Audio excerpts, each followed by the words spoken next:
Today's episode in our mini series, Critical Biosecurity Risk in Swine Production, focuses on loading and unloading zones, the weakest link. I'm joined by Dr. Gisele Ravagnani from Lanxess. Welcome again, Gisele. Hi, Jim. Thank you for having us. It's our pleasure. Why are loading and unloading zones such a critical point for biosecurity breakdowns?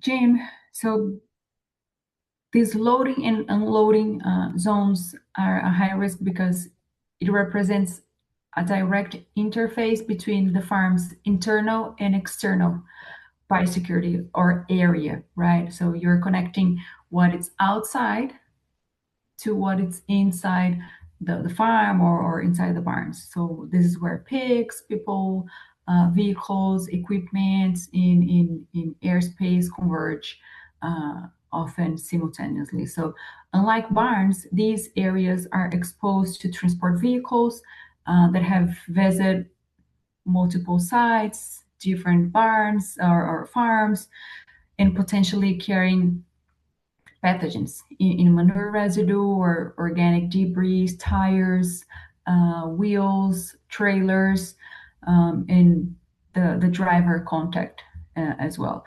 So at the same time, pigs moved through these zones experience stress, which can, increase shedding and susceptibility to infection.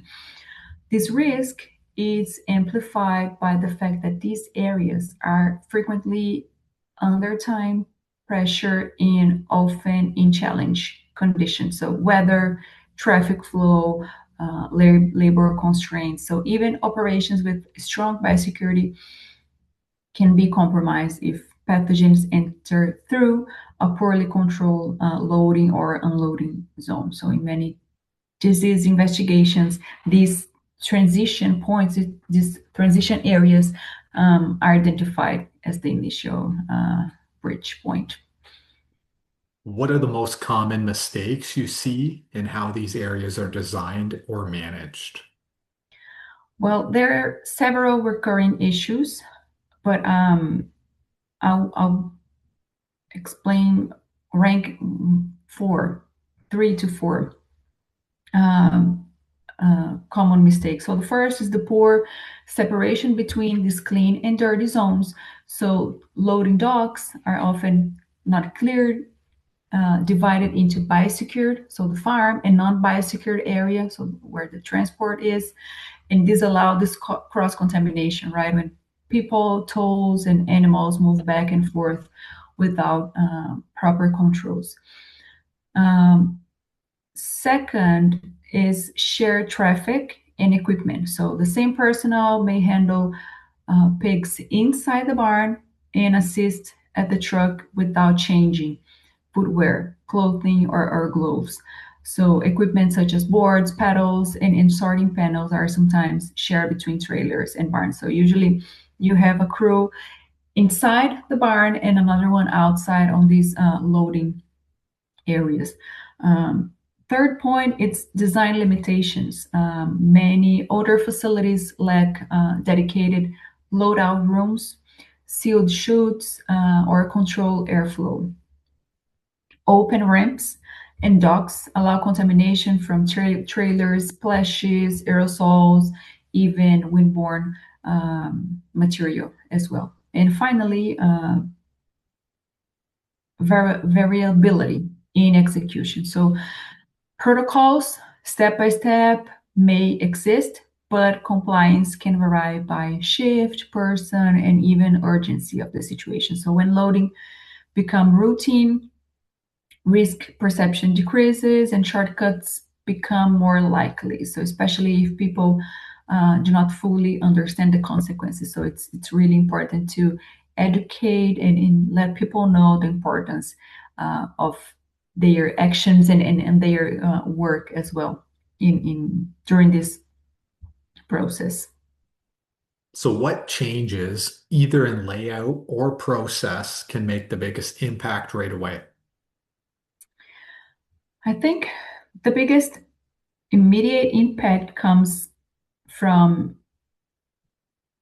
strengthening this separation between external transport and internal farm environment. So pay attention on this gap between your internal biosecurity and external biosecurity, this environment, and combined with the consistent training again, right, and education, enforcement of people that are involved in on this area.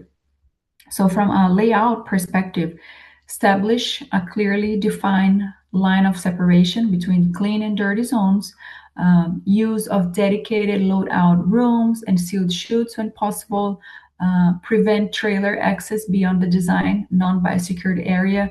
I know there are farms where people use clothes or even shoes in different colors, so you can visualize, oh no, you should stay on the dirty zone and you should stay, right here inside the barn on the biosecured zone. So it's easy, right, to identify.